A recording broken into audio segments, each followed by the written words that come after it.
Bonjour Laurence. Bonjour Bertrand. Merci de nous accueillir chez Marseille Innovation. C'est vraiment un centre où il y a énormément de choses qui se passent ici. On est dans quel coin de Marseille là?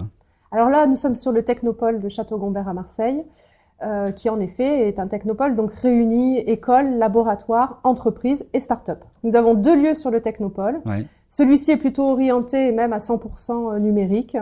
Le deuxième à la Belle de Mai et enfin à Technoptique, qui est le 3e et dernier bâtiment, toujours sur le Technopole, mais qui a vocation à accompagner des start-up qui œuvrent dans le domaine industriel. Ça fait une vingtaine d'années que ça existe? 20 ans en cette année, en fin d'année. Vous dites qu'il y a 1 milliard d'euros de chiffre d'affaires qui a été généré par l'ensemble des startups qui sont passées ici. C'est vraiment un chiffre pour faire joli ou c'est vrai ça? C'est joli, mais c'est que sur ces 10 dernières années. Ah oui? Oui. Carrément. Si on fait le tour aujourd'hui, il y a combien de startups qui sont ici? Alors ici, sur l'hôtel technologique, 40 startups sont accompagnées au quotidien. Et sur l'ensemble des 2 autres lieux? 100 startups en tout. Ça fait combien de temps qu'Aix-Marseille a reçu le label French Tech? 2 ans. 2 ans. Ça a changé pas mal de choses en fait. Beaucoup de choses. Ça apporte beaucoup de visibilité au territoire, beaucoup de visibilité à nos startups et surtout, ça leur donne une ambition internationale. La French Tech a permis l'éclosion de tous ces dispositifs qui permet aujourd'hui à une startup en effet d'aller chercher ce dont elle a besoin et de le trouver sur le territoire entre les incubateurs, les pépinières qui sont plutôt les dispositifs historiques et les accélérateurs privés qui sont montés par des chefs d'entreprise. Et là, on retrouve en effet un certain nombre d'accélérateurs comme celui de Kevin Polizzi de Jaguar Networks ou l'accélérateur NetAngel sur le territoire. Vous les coachez pendant 4 ans, les startups?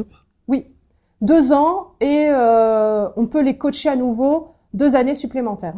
La startup est suivie quotidiennement par des experts et des mentors. À cela vient se rajouter du networking, de la synergie qui se crée bien sûr entre les startups qui vivent ici ensemble, dans le même bâtiment, dans un même bâtiment, ce qui crée une forte communauté.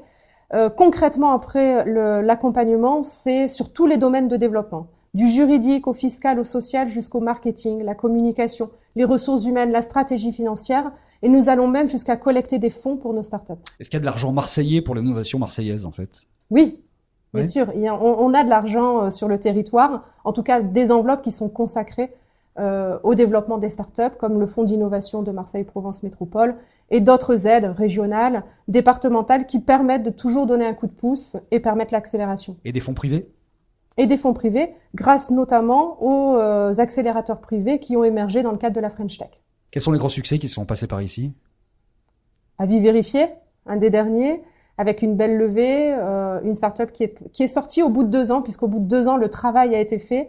Elle a consolidé son marché, elle est même à l'international aujourd'hui et elle a créé plus d'une 30aine d'emplois.